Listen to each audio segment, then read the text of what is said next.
Previously, on the last episode, I managed to beat the entirety of Black Souls 2 base game and DLC 1 contents without using any items in battle. It was tough, but possible nonetheless. In this second part, my goal is to obtain the final and hardest ending, Ending Age. Which means, I have to go through the third and final DLC of the game, known for its steep difficulty spike and scaling. If you haven't watched the first part yet, I highly recommend you to check it out first. I'm sure you don't want to watch this video without knowing what transpired in the first half of the run. The link is on the top right corner of the screen and in the description. Without further ado, let's get started. After beating the crawling one and living happily ever after with Red Hood, transition to Cycle 67, I was then playing in New Game Plus and unlocked DLC 3. But before I dive into DLC 3 and got my ass kicked, there were some things I wanted to do first. Chester Cat appeared in the basement just to tell you that there's no happy ending. Ending G is a lie and you will still live within the perpetual cycle of endless suffering that is restarting for square one as if you have never accomplished any of your precedent feats. It's called New Game Plus for a reason, but because Black Souls 2 isn't some cheap JRPG game, there are some changes in this cycle, being a boat appearing in Carroll River. If you equip Purple Sword, the Ascended form, while fighting headhunting beasts, you will turn into a Giga Chat Rabbit and play that one song that every gaming YouTubers use but never cared to leave the song name. It's called Drag. Well, I guess you guys just need to keep looking. I swear to God, dealing damage normally in difficulty 9 is quite the annoyance.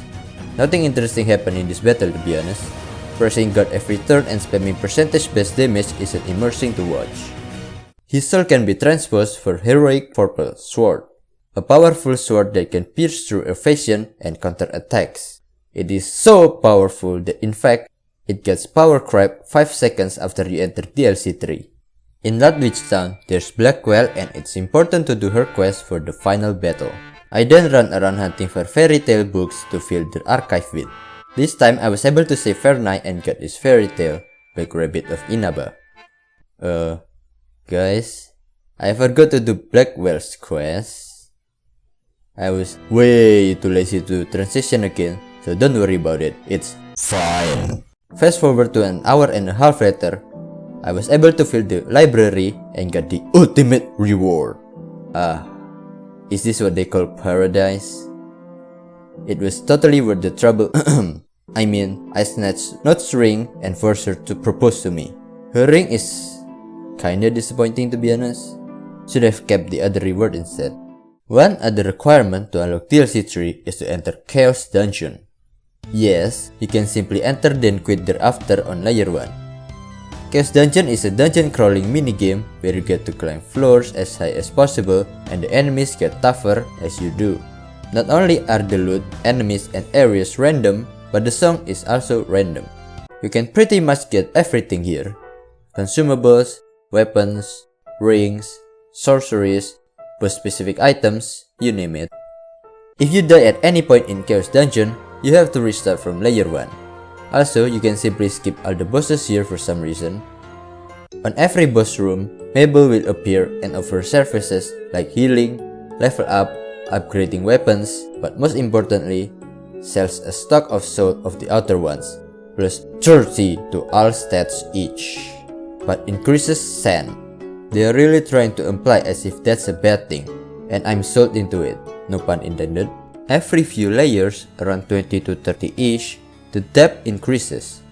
It's basically a switch that increases the difficulty and the chance for better loot. At layer 162, I got my first Chaos Dungeon specific item, Sorcery Black Slash. It's a spell that does unavoidable physical damage to an enemy 4 times with extremely high damage. Undoubtedly does more damage than any of the skills I had at the time. Its only handicap, however, is that it cannot crit, taking away the potential triple damage. Nothing notable happened until layer 183, where I reached the Depth 9 milestone boss, the Old King. On his first turn, he planted some dead seeds inside of me. It instantly kills you in a couple of turns. How do you deal with it? I had no idea whatsoever because what I did instead to circumvent it was to simply kill him on the very first turn. Well, after a couple of attempts that is, I didn't know what killed me every single time, okay? In the second phase, the boss gains immortality and goes AFK. Then he's trying to imitate the 7 little gods by summoning illusion every single turn. Those very illusions will chant a charge attack, and all you have to do, or rather, all you can do, is kill them by breaking them since they are also immortal. After the 6th and final illusion goes down, so does the boss. The reward for beating the boss is Mabel blabbering about lore stuff that my feeble-minded brain cannot contain. Well, I do know the lore, but I'm too lazy to explain it. Great ones making garden blah blah blah. At layer 238, I found Marysu's own custom staff. It's just a Ragna Blast AoE attack with no cooldown. You need extra effort if you're trying to impress me, Leaf. The next Chaos Dungeon specific item won't be until layer 308, Sorcery Royalty. It boosts all stats, minus max HP and max MP, increases crit rate by a lot, and applies all 4 resins. It's the perfect buff spell for the late game, applying a lot of buffs with a single button. At layer 398, I got the last one. The last one I got before I gave up searching for more, that is Sorcery Awakening, the equivalent of Celestial Ring in buff form. Doubles magic, increases crit, and even gives you a bonus turn, with the caveat that you cannot deal physical damage for the duration of the buff, which is 5 turns if I recall correctly. After around layer 400, I got bored and gave up on searching for more Chaos Dungeon specific items. It wasn't fun exploring Chaos Dungeon, it's mindless searching for something that isn't even 100%. I know 99% of gamblers could be for they win big, but I already won plenty with Black Slash, Royalty, Awakening, and a staff from an outer god I shan't name. I also got 2 extra Black Slash and an extra copy of that specific outer god's staff. After beating the Old King, a door located in the west inside Chaos Dungeon is unlocked. Essence Reignited, a boss rush mode where items are disabled. For compensation, you are given a new spell called Heal, which heals 50% of your HP and MP without spending a turn. Just to make the challenge a bit spicier, since the current challenge doesn't apply in this very specific scenario, I decided to ban that stupid spell. The first 2 series of bosses aren't real. The third one got absolutely destroyed by spamming magic attacks. The fourth series was, well, let's just say Black Slash is just too OP. It doesn't have any cooldown. The third boss of the fourth series has parry, so Heroic Purple Sword ought to do it. The last one is Onimusha. He has 3 lives you need to deplete, and before he goes down, he releases a barrage of powerful attacks that you have to tank. After that, he dies regardless of what you do. Then came the final boss of the boss rush, Mabel herself.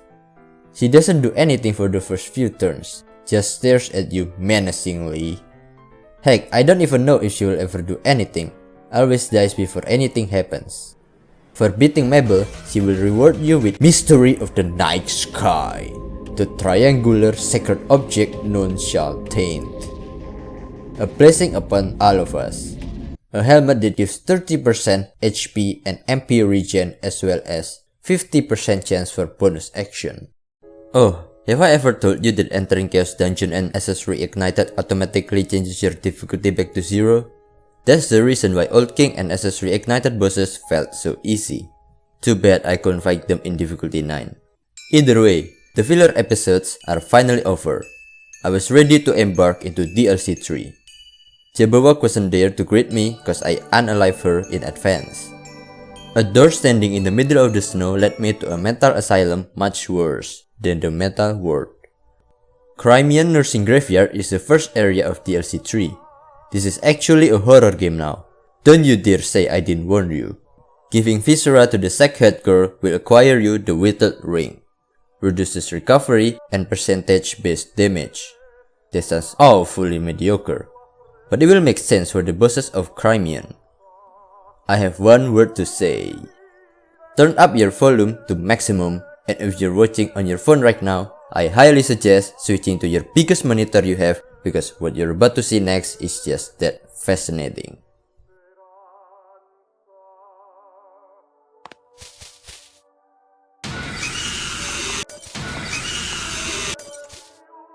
This is absolutely necessary for the sake of gameplay, totally a part of the game that cannot be omitted. After a while, you'll find a door leading to an empty room. As soon as you enter it, stay still. Do not move a finger. That thing will notice you if you do. Also, I heard people love listening to ASMR in their sleep. So here's a relaxing ASMR to enter your deepest state that you will most notably need the next time you're unable to fall asleep.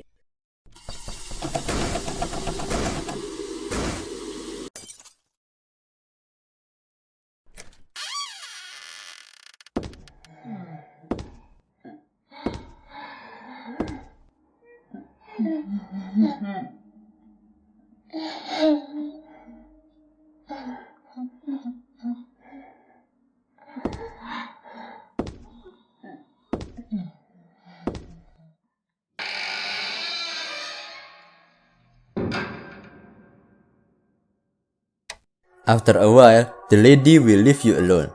For now. And soon enough, you will be met with a totally wholesome angel that brings salvation upon the sick.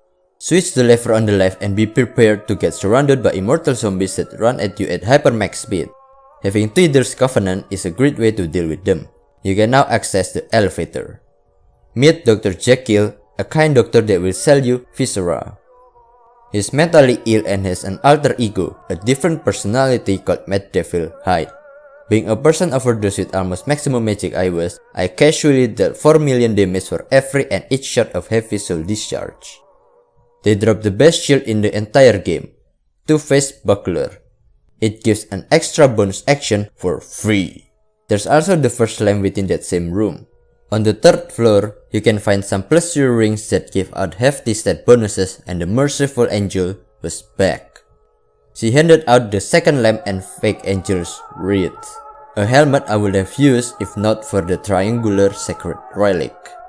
The 4th floor has Miracle Summon Wall of Flesh, the single most powerful weapon in the game, objectively 500% more powerful than Han's machine gun, and of course, the 3rd lamp.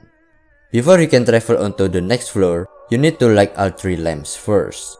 The 5th floor, colored red. It is yet another ASMR. Granted, it is less relaxing than the last. Once again, do not lift a finger until the dong noise is heard, in which you are safe to enter the floor.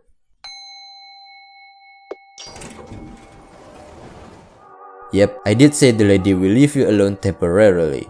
Just keep on running and do not stop until you find a door leading to a middle-aged painting portraying the Crimean War. Final lamp obtained, and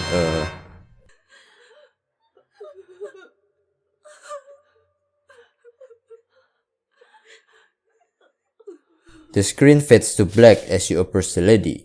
Since this is an age-rated game, you can probably assume what happened, though your imagination is most likely not true.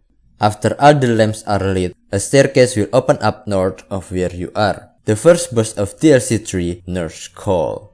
This is where bosses will start doing domain expansion.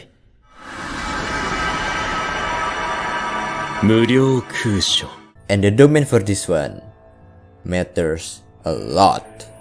It affects me more than what the Force does to the child. This boss summons 4 volunteers. Yes, that's what they're called in the game. And cast Requiem on all of them including itself. Good thing I have the magical wand of my favorite author. I mean, like, you can just use this spell to achieve the same thing, but Nurse Call inflicts some seize, followed by a charge attack which is annoying, but having some evasion can help avoid the sleep. It also revives a bunch of times with low HP when you kill it. Best way to deal with it? Multi-hit attacks. No sooner did I beat the boss than I had to fight yet another boss. The infamous Florence Nightingale, everyone's first memorable boss fight when they play DLC 3. No, seriously, it's a nicely designed boss. My magic attacks dealt pathetic damage compared to what it did to the previous boss. Florence has a gun break attack, which means going for guard or dodge is a grave mistake. As usual, I gave up trying to deal with damage normally, so back to percentage based damage.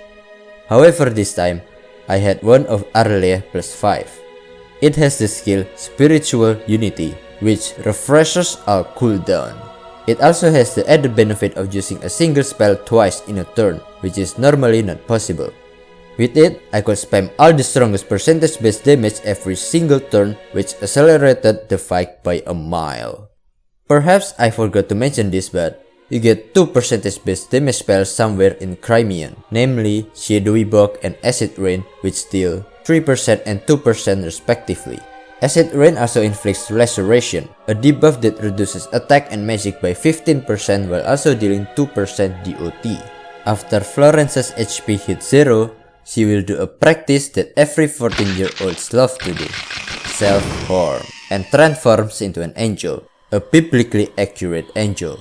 She then performs a domain expansion that nullifies your attack and defense completely, and every single type of recovery will damage you instead, so you cannot heal outside of HP regen.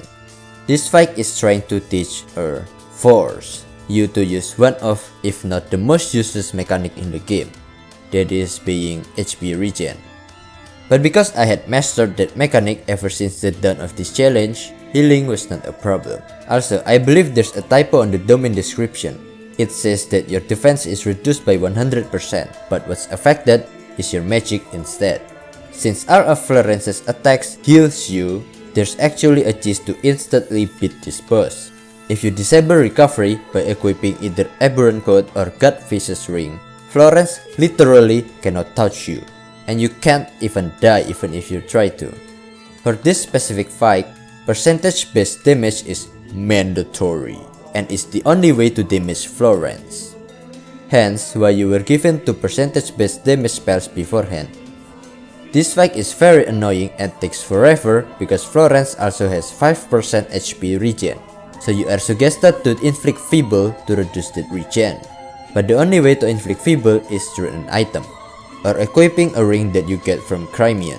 However, that was not necessary as Spiritual Unity allowed me to use all the powerful percentage-based damage spells every turn, making the second phase last for around 5 minutes only.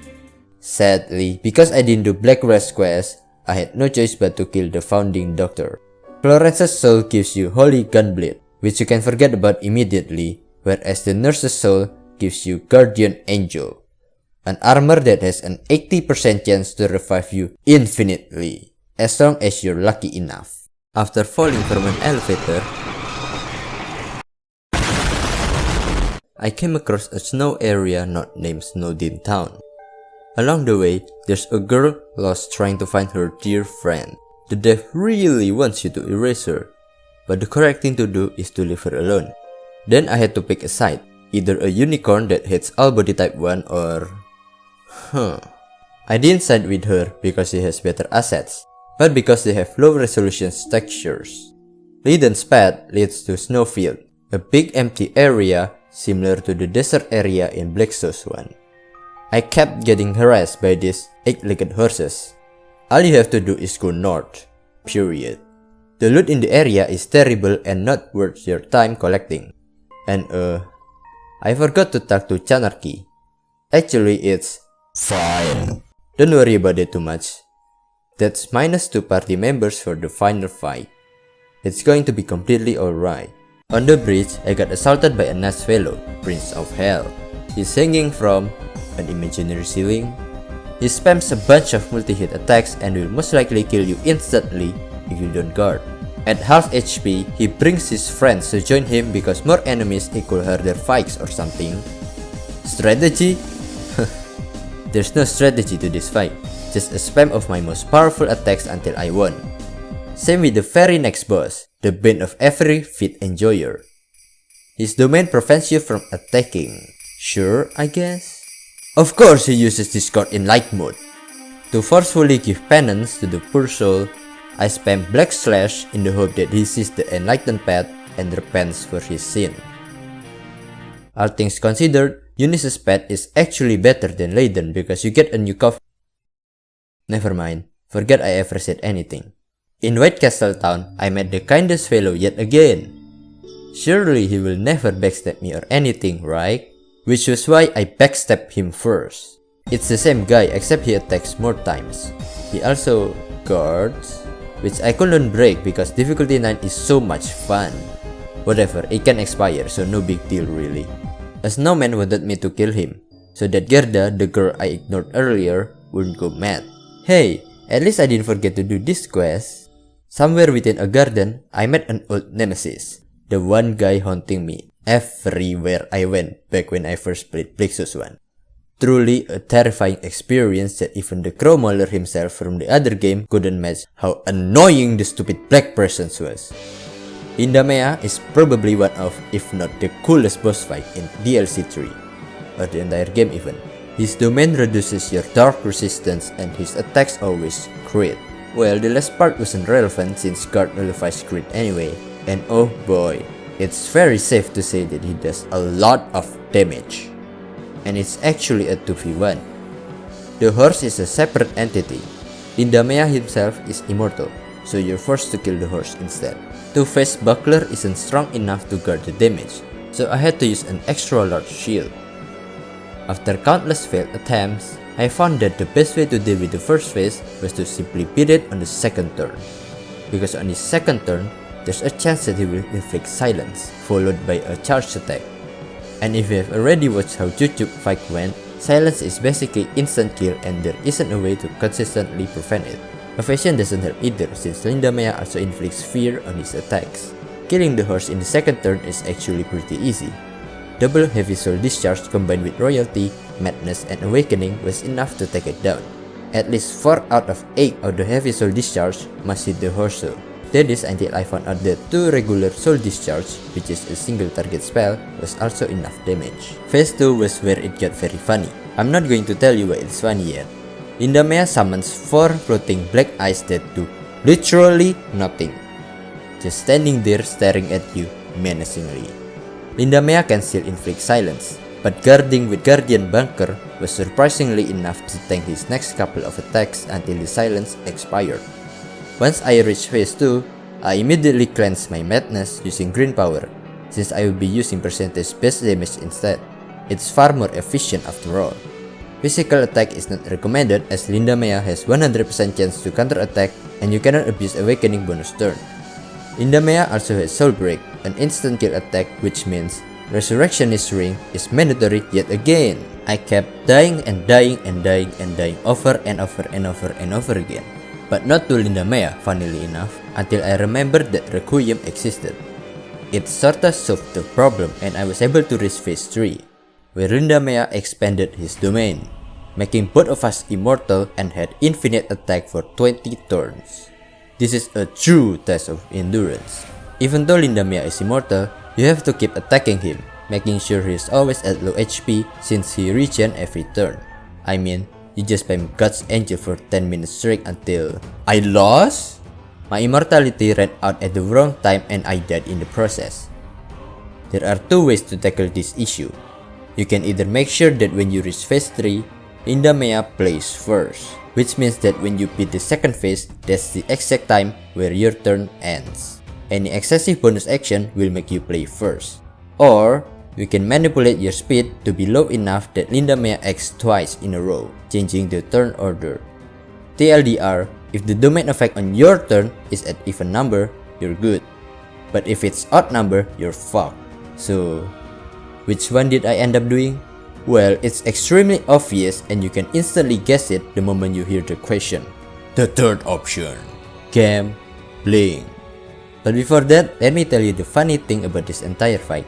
The reason why I kept on dying in phase 2, as I already said earlier, had nothing to do with Indamea whatsoever. This floating black eyes that do literally nothing was the mastermind all along. Well, you see, it is objectively 101% true that they do nothing, unless you try to kill them. When they reach critical HP, they will explode and deal 100% damage, not counted as insta-kill. So all I had to do was as simple as pretend as if they're not real, and only use single target attacks. Anyway, back to phase 3. My strategy for beating phase 3 was to equip Guardian Angel, aka gambling. Well, you see, the domain's effect advances at the end of both turns. If my HP is 0 by the time it expires, I die. However, if Guardian Angel managed to revive me, my HP wouldn't be 0 anymore, so I came out on top. Fun fact, normally if you die and get revived by Guardian Angel, you lose all buffs, debuffs, and ailments. But if that happens during that last domain, and Requiem for that matter, all the aforementioned elements persist, which is relevant actually. Otherwise, my God's Angel won't do the spinning attack and I wouldn't have failed the Black Knight. Lindamea drops Black Knight's ring. It grants protection against all ailments, excluding self-inflicted ones. I went back to fetch Gerda and followed her into an igloo in the middle of vast empty snow area, then to the church in White Castle Town. Because I already killed the snowman prior, Gerda didn't go mad and disappear instead. Are you sure I didn't accidentally put my schizophrenia feel into my drink?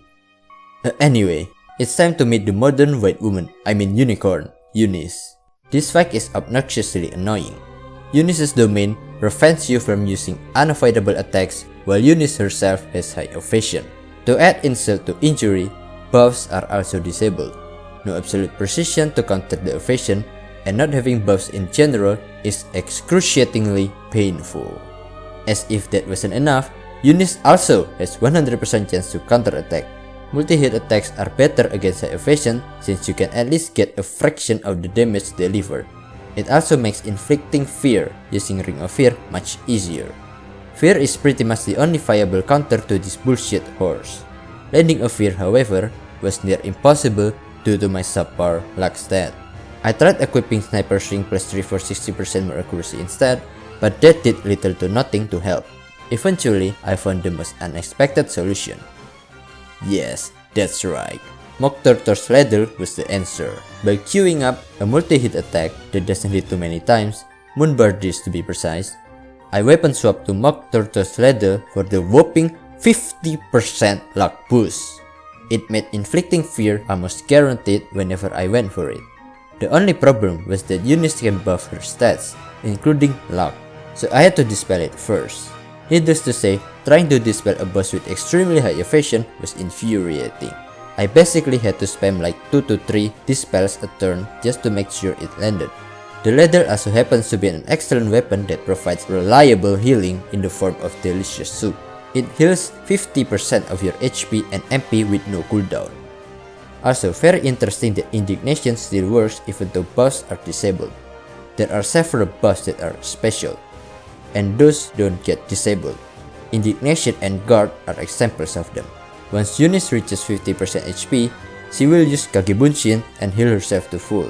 The real Eunice is always White Unicorn Eunice A, the second from left, easily distinguishable by the fact that it counterattacks, has buffs, and can charge. Because dealing damage was tough and nightmarish due to the fact that Eunice can cast a buff that regens her HP by 10% for several turns, as well as the lack of actions I had to deal damage, like seriously, I had to spend them for healing, guard, dispel, reapplying fear, etc. I decided to just cheese her entirely. A fight that could practically last forever, a stalemate if you will, meant I had all the time in the world to master up my Freemus Red. Freemus Red is technically a buff, but it's one of the specials. The only predicament I didn't anticipate was that once Eunice hit phase 2, not only does she heal to full, but her ailments also get cleansed. Of course my Freemus Red would miss. Trying to survive the second phase while trying to inflict fear was downright impossible. There are 4 Eunices. I could barely manage to survive against one. Praying that my Freemus Red hit the real Eunice twice was one way to solve the problem, except I had to also crit twice in order to kill Eunice, and without buffs, crit is hard to come by. Hornet Ring plus 3 was my solution thus far, giving 50% crit chance. It may not look like it, but I spent about 3 hours straight trying to make it work, but it was just too unlikely, so I went for my last resort. I spent the 40 million souls I had been carrying for quite a long time now to buy Souls of the Outer God. Ever since the start of DLC 3, I had never spent a single soul. 25,000 Sen later, I had about 10 to 11k stats, which was the standard, especially for difficulty 9. Also, after I exited Chaos Dungeon, where I bugged all those souls, I forgot to change this difficulty pack, so I beat Eunice and eventually the final boss without realizing that. I only realized after watching the recording. And yeah, I pretty much had to restart all the way. Fortunately for me, I had a separate save file just after beating Florence, so I only lost about 2 hours of progress. On the flip side, I was able to do Chanarchy quest for an extra summon in the final battle. Anyway, back to fighting a horse. Landing Fear no longer felt as infuriating anymore, thanks to my increased luck stat. This time, I decided to save the Freemius Red for the second phase. In the first phase, I could take my time and only needed to deal 50% damage, so wasting Freemius Red on that wasn't necessary. The attack skill Hammer that Sword of the Giants has adds 25% of enemies' current HP as damage, perfect for enemies at full HP. That, combined with a bunch of percentage-based damage, was enough to keep units to half HP. The second phase was much easier to survive now that I had more HP. I just had to inflict the fear element and survive the turn. Then I could apply Madness, spam Freemius Red, and weapon swap to Sword of the Giants to double the damage. 12.9 million damage. Guess I didn't need that extra 2 Freemius Reds. The shockwave from Leiden's body mass finished the poor feminist horse. Let me remind you the reason why Leiden is that much more superior than Eunice. Mabel killed all of Leiden's brothers so that I could have her all to myself. I mean, she wanted the filler character to leave so that she could have me all to herself for a serious private chit chat. Bro wanted to explain the entire lore of Dark Souls while I'm just here for the gameplay. Even Mabel can be cute sometimes. Enter Winterbell, the last area in the game, and Mabel just left me behind to look for wine. There's the best item in the game, Lanit Wine. It gives you a free bonus turn for the entire battle. Too bad I couldn't drink it. This place made me feel sorrowful.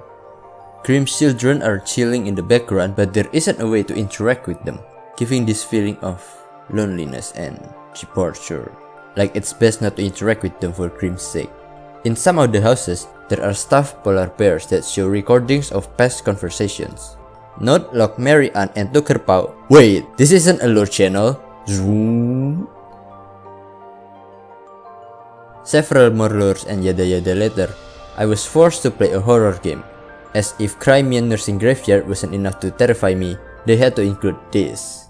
There are multiple endings for this minigame, but it doesn't matter which one you get, the result is the exact same. Since I didn't want to waste my time here, totally not because I was scared or anything, I went for the quickest and easiest ending. Lock yourself in your room for 3 days straight. Time passes after you do certain numbers of actions. By repeating the same action again and again, I got to day 3 in a minute more or less. On day 3, just try to leave the house. When Alice calls you, don't turn around. Otherwise, she will entrap you in the house until you get the bad ending. In the throne room, you can find Chanarchy lying down on his last moment. I went back to see Leiden and killed her, just to fill my collection of souls. Her soul gives you Leiden Twin Axe. It does damage based on your HP, but I personally never find it powerful. Eunice's soul on the other hand gives you Eunice's rapier. It's time to fight the final boss. Once Mabel takes you to the stairway to heaven, you can no longer save. Mabel wanted to explain lores again, but I refuse. What came next was betrayal. Mabel betrayed me. It's time for my revenge arc. Time to become an SSS rank hero and get all those bitches. Goddammit, should have listened to her lures. But of course, being the anti-R protagonist I was, I tried to save the girl despite the betrayal. It was hopeless though. Not even the power of friendship could break through. As if the pain of being betrayed and unable to save wasn't enough, Mabel had to make me emotional before her inevitable demise. Before I got to the final boss, the Prince of Hell, Playwright Lord himself, had to make an entrance. He's now in his final form, much stronger than the previous two. He always moves first, so you have no choice but to take the hits. It is next to impossible to survive Lord's attacks, especially in difficulty 9. There's literally no strategy to this. Just equip Guardian Angel and pray you live by the enemy's barrage. I did it on my first attempt, somehow, but alas, I forgot to properly play the game, which resulted in my demise. I somehow did it again on the second attempt, and failed again, because his gun attacks stunned me. It took around 10 minutes to get the RNG right again, and this time, I was able to tank his future attacks and finish him off. You get pretty much nothing from beating Lord, and the funny part is, you can simply skip him if you never stop running, or he doesn't even spawn if you're hollowed. You might have noticed that the image quality is different for a while now. Well, I was messing around with my recording setting and oh god, the file size is almost 3 times as big. This will be the first and final time I use it. Anyhow, for Greginial, I was using Mercury Shield from Chaos Dungeon. It's basically Resurrectionist Ring, but also provide guard up large. The Mystery of the Night Sky, Angel's Raiment, Hornet Ring plus 3, Ring of the Enduring plus 3, and 2 Black Rabbit's Ring. The Covenant is Rete as per usual. The jump scare will never fail to get me.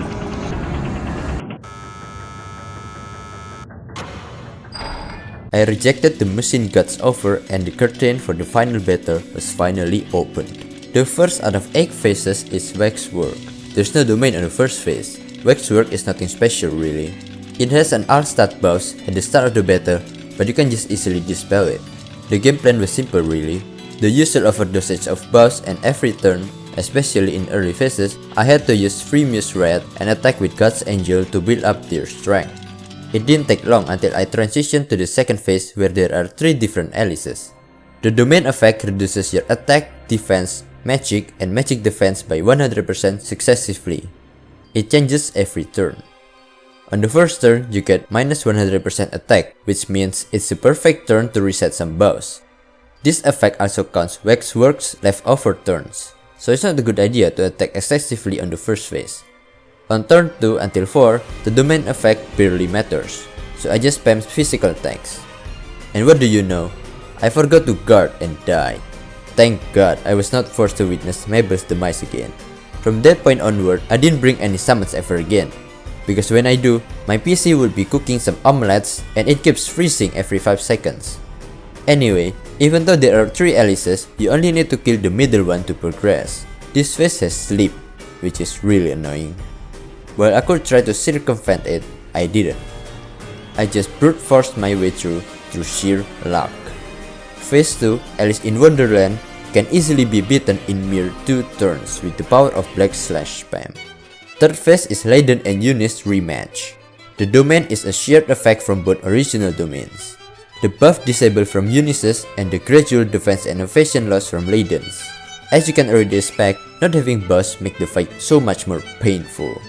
Luckily, Indignation and God's Angel still works because they're special. Leiden is quite tanky, so I went for Eunice first. You can also apply Madness here, because Madness is actually not a buff. It's an ailment that just happens to have positive effects. Phase 4 is Pure White Prison, with a domain that disables items. Very impactful, I must say. Nerfs percentage based damage because the boss inflicts attack and magic reducing debuffs, and finally, you lose max HP and speed every turn, advocating you to not stall. On the first turn, I had to immediately reapply all my buffs. One singular attack from God's Angel in addition to the leftover attacks from phase 3 was enough to advance to the next phase. Phase 5, No Phase. Arguably the hardest phase in this battle. Due to his domain, you're left with only 5% defense and magic defense, almost guaranteed to catch ailments, and he gains a bonus turn every turn. The catch, however, is that No Phase is extremely squishy. One singular attack from God's Angel was almost enough to send him to his demise.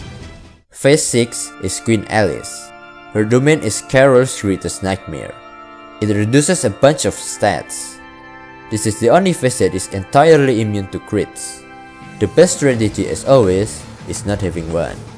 I'm starting to think I should ban God's Angel in future challenges.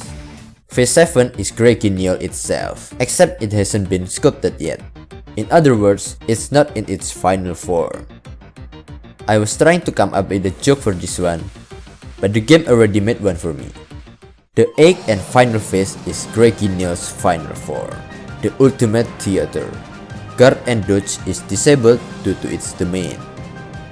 Much like the previous phases, it's a speedrun yet again. There are 6 entities guarding Greginial. Each one of them will do a powerful charge attack on their first turn. My Freemius Red wasn't ready at the time, so I panicked real hard. I looked into every nook and cranny to find every AoE attack imaginable. Had I not been able to stun every one of them, it would have been game over for me. Good thing Kikoku Shushu was a Giga Chat and has high stun chance. In the end, one of the charge attacks did go through. It didn't do much damage though. Was I panicking for nothing? Once Greginial was fully exposed, it was time to call an ambulance. I mean, just look at all of this blood. After the tragedy I had caused, Note came to deliver a speech regarding true love or whatever, and as a braid ponytail enjoyer myself, I found this action to be disgraceful. Hopefully we never get to see her again in BS3, if it ever comes out that is. Note turned into a Jedi and pushed me outside. Something happened and now I was freestyling while doing parkour. My man here thinks he can do a 5 blocks high jump. He didn't reach it of course, but no worry because Red Hood came to the rescue. Unfortunately, her force wasn't enough compared to one who crawls. Afraid of getting sandwiched between the two forces of nature. Wait, why am I showing this picture? Grim cut his own hand and fell into the hellhole for eternity. Hell end. That's technically ending age, but I forgot to use the power of love to get the true ending. Precat's death is optional, so that statement aged like rotten milk. You do have to dead Precat to get the true ending. You just have to ask her out and leave the date immediately. That's it, that's the entire requirement. To give myself a bit of challenge, to make the final boss a bit more challenging, I decided to have Precat's ring equipped for the entire fight. That's one less ring slot available. And also, no God's Angel this time. I also went for Black Knight's ring because dealing with ailments was very frustrating. Waxwork and Alice in Wonderland has an instant kill attack called Joker that cannot be prevented with instant death protection. It was incredibly infuriating. They are truly joking this time, as the only way to deal with it is by having percentage-based damage reduction. That's not worth wasting a ring slot for. I'd rather have to deal with this RNG bullshit than give the later phases a harder time. I mean, it's only the first two phases anyway, so even if I had died there, I wouldn't have lost much progress. The problem, however, was that I couldn't utilize the first phase to stall until my Furious Red was ready. So I had to manage my turns properly to get the Furious Red in time. Since I wasn't using God's Angel, Black Slash was the next best offensive prowess I had. The first two phases weren't a big deal. The third phase was where I was lacking in the damage department. I was pretty much forced to apply Madness, otherwise, I wouldn't be able to kill Leiden in time as the domain's effect was a ticking time bomb. Having Madness meant I have to spend an action every turn healing with Delicious Soup to mitigate the side effect. It was worth it though, trading an action to double the damage output. Phase 4 was never a problem. It was in fact a good time to be a little lenient and charge up my Furious Red. What I didn't anticipate however, was that generic buffs like stats up get carried between phases. Phase 5 was all of my wet dreams conjointed into one. I mean my keyboard was wet due to the sweat. Turns out if you don't kill No Face fast enough, it's going to cause big trouble for your health. I used a different shield at the time, that's why I got killed by Soulbreak. No Face was an RNG fast to be honest. He has a bunch of different attacks. Some of them are bullshit and some of them don't really do anything. Just when I thought No Face was hard, Queen Alice made me 10 times more wet. I meant my keyboard, not me. She has a charged attack called Infinite Vertical Fall, and it did a little too much damage. Okay, time for my flawless impregnable plan. I was planning to use Furious Red on No Face instead of waiting until final phase. With 2 Black Rabbit's Ring, Indignation, and Reddish Covenant, I had 5 actions. If I had used 4 of them for Furious Red, then weapon swap to Swords of the Giant, I was hoping that all 4 Furious Reds could have one shot each phase. No Face, Queen Alice, the Greginial, and the 6 actors protecting Greginial. My speculation got absolutely destroyed as Queen Alice managed to dodge one of the Furious Reds. That minus 30% accuracy did fuck me up there. I completely forgot that absolute precision existed. In hindsight, the run was still salvageable, but I just didn't assess the situation well enough. On the next attempt, It's even worse. My indignation ran out and I didn't notice, so when I pressed my 4th Freemius Red, the turn advanced before I could weapon swap. Without weapon swapping, my last 3 Freemius Reds got wasted on Queen Alice. And it didn't even kill her. The funniest part was that it didn't even matter. I never needed Freemius Red to beat the final phase to begin with. There's a sorcery I forgot to learn until this attempt actually, namely Soul Stream. It's soul discharge but hits all enemies. With Demon's Catalyst and Awakening, I was able to reach the cap value for magic. Soul Stream and Meteor Shower alone almost eradicated R6 actors. Once there's only Greginil B left, exposed and unguarded, multi-hit magic attacks prevailed. After the Hell End, there was an extra cutscene. Oh thank god there's no exposed nipples in this one. I don't need to bother placing some black bars. Old Percat came to save me from the hellhole I was in. And just like Note, she also learned to let go of the protagonist. Turns out you can form true love from yandere behavior. The second ending age, heartbroken end. There were no happy endings, only bittersweet ones. Lastly, Leaf came to remind us that our time with Red Hood is ephemeral. Enjoy a full 3 minutes of set rhythms, I guess.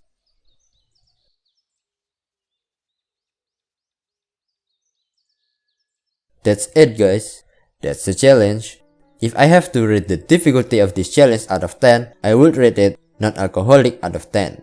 Nothing boils my blood more than not being able to drink the same wine as Mabel.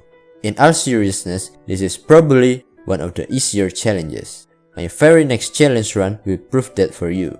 If you have enjoyed the video so far, consider liking the video. And if you want to see more of my terrible gameplay with extra handicaps, consider subscribing. I only upload once every blue moon, so it's easy to miss out if you're not subscribed. Anyway, that's all from me.